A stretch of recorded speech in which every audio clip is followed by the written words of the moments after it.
What's the difference between a real estate investor and a real estate agent? In today's video, I'm going to break down all the differences and some of the similarities between real estate investors and agents. People often get them confused, but there are tons of similarities plus quite a few differences. What's up, world? I'm Dylan Tanaka, and I'm known as a hybrid investor agent. I'm a full-time real estate investor and also a real estate broker. And by the end of today's video, you'll understand the difference between the two and if you could actually be both, what's known as a hybrid. But before we go any further, make sure that you subscribe to my channel and ring the bell so you get the notifications as soon as new videos drop. Also, if you'd like to take my 11-question quiz that I've developed to help you understand if you're a hybrid investor agent, just comment quiz below and I'll respond with the link. I always respond to every comment that I receive. So let's start from the beginning. What's the definition of a real estate agent? Typically, real estate agents spend time helping people buy and sell properties. They work for a client who is usually a homeowner who's looking to buy or looking to sell. They could also be working for someone like me, an investor who is looking for investment properties to buy and keep, or sometimes to buy, fix, and flip. But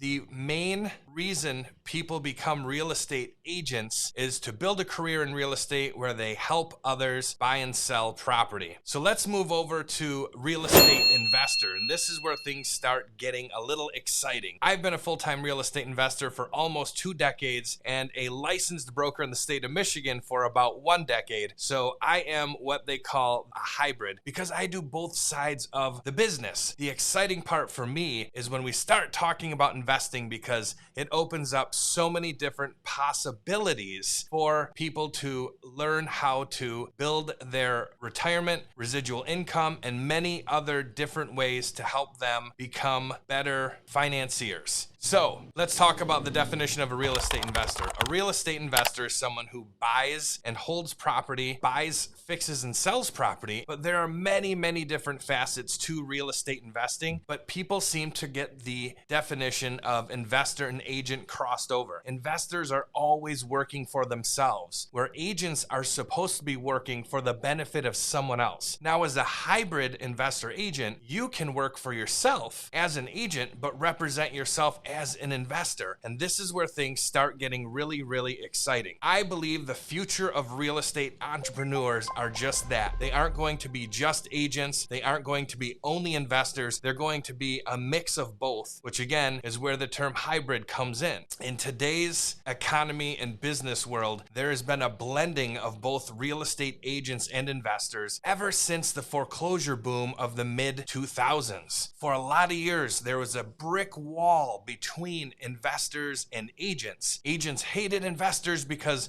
they stole their deals, and investors hated agents because they stole their deals. And instead of arguing with each other and being opposed, during the foreclosure days, most agents had to learn to work with investors. And in turn, most investors had to learn to work with agents. So it only made sense that most investors who were around back then either went and received their real estate license by sitting for a test, or they hired someone to work specifically for them who had their license, because there are so many advantages to having your real estate license if you are a real estate investor. Investors like to buy off-market properties. In certain situations, you can buy properties on the market. And when I say on the market, or when you hear anyone like me talk about that, we're talking about properties that are available for everyone to see, that are listed on the MLS system, that are pulled into Zillow or Realtor.com. And they used to be hush-hush secret. When properties go on the market, they're usually not as valuable as when they're still off market. But don't get me wrong, you can still make money buying on-market properties as a real estate investor. The investors like to buy properties from off-market sources. Now let's look at the other side of the coin, real estate agents. Don't all real estate agents list off-market properties? Let's think about it. If a house is already on the market, another realtor or real estate agent can't come along and steal it and list it. There are rules against that. This is one of the big similarities between agents and investors. investors. They both are used to working with off-market sellers. You'll start to see me tying these together by the end of the video. Investors take much bigger risks than agents do, but they also have a chance at bigger rewards. Now again, that line is becoming blurred because the cost of the average home in the United States is somewhere around $275,000. If you look at a real estate commission of 3%, multiply 3% times $275,000, you're coming up with a lot of money. Depending where the real estate investor himself or herself is located, they may not make a profit even that large. However, real estate investors take the bigger risks, so they usually get a bigger piece of the pie. Real estate agents usually take smaller risks because they are looking to help someone find a property, or they are hoping to list a property and bring it to market. So they didn't have to buy it, they didn't have to fix it, they didn't have to sell it, they didn't have to pay all the closing costs or borrow money. They had to spend time marketing themselves, whether it is from their own actions or through advertising or through word of mouth. There's many different ways that realtors can get listings or find buyers, but they aren't usually spending hundreds of thousands of dollars to do so just to get one buyer like a real estate investor is just to make one profit. Now, perception is a really, really big deal. So I've been buying off-market properties since 2003 from people out there who I call civilians. I've coined this term because they are not involved in the real estate business. A lot of times they don't really understand what's going on. When I talk to someone who is looking to either list or sell their property to me as an investor or hire me as a broker, I know that I have a big job in front of me because I have to educate these folks. A lot of them just don't understand how the world of business works. So where this hurts real estate investors is when you don't have a license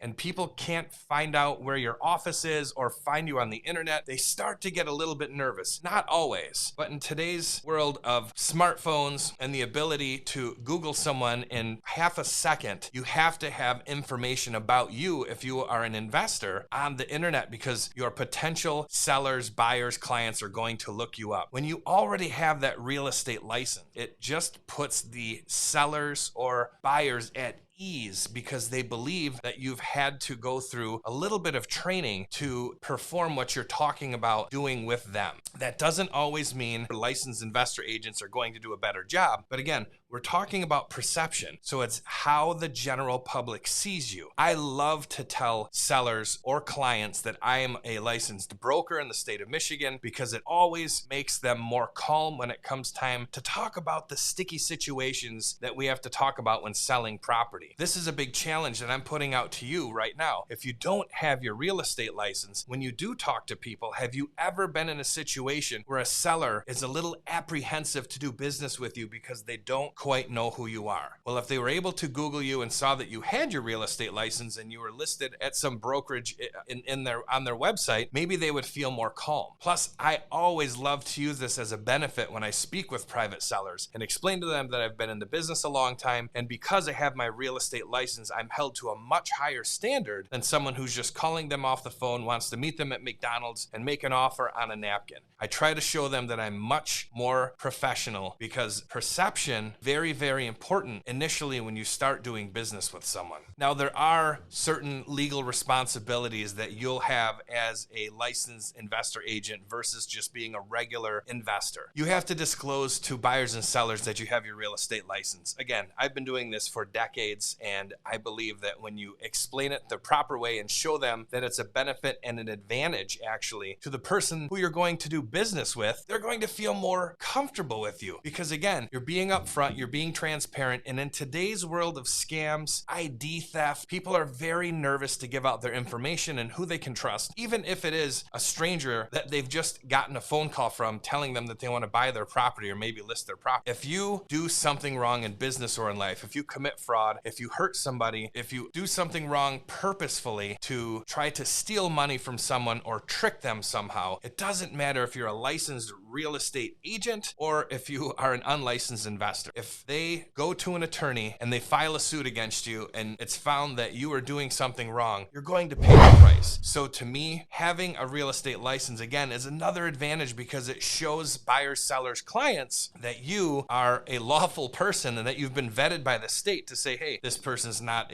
a felon. They don't have fraud charges brought against them. And if you do and you are licensed, there's a very good chance that you're going to lose your license, and everybody can find out about that. Having your license, again, is another huge advantage. One of the things I love to talk about is not being a one-trick pony. I'll give you a really quick example of how this can work. Let's say that you're a real estate investor. You go out and meet with a private seller. You have a great conversation with the seller. And at the end, when you give them your price, they look at it and they say, oh gosh, Dylan, you know what? I would love to do business with you, but I know that if I list this property on the market with a realtor, I'm probably going to make an extra $20,000 or $30,000 compared to what you are offering me today. My answer to that would be, well, for my speed and convenience, I have to get a discount because I'm going to buy this property, fix it up, and resell it. That's the business that I'm in. I appreciate your time. Let's shake hands, and I'm out of here. That's what a typical real estate investor does who's a one-trick pony. Because I consider myself a hybrid, in that situation, long before I made an offer to this seller that was $30,000, $40,000, $50,000 less than they could get if they just threw a real estate for sale sign in their yard with a realtor, I would feel that conversation out and say, you know what? It seems like this property's in really great shape and you aren't in a huge hurry. So why didn't you think about listing this property with a realtor already on the open market? And they may say, you know what? I've talked to one, but they're going to come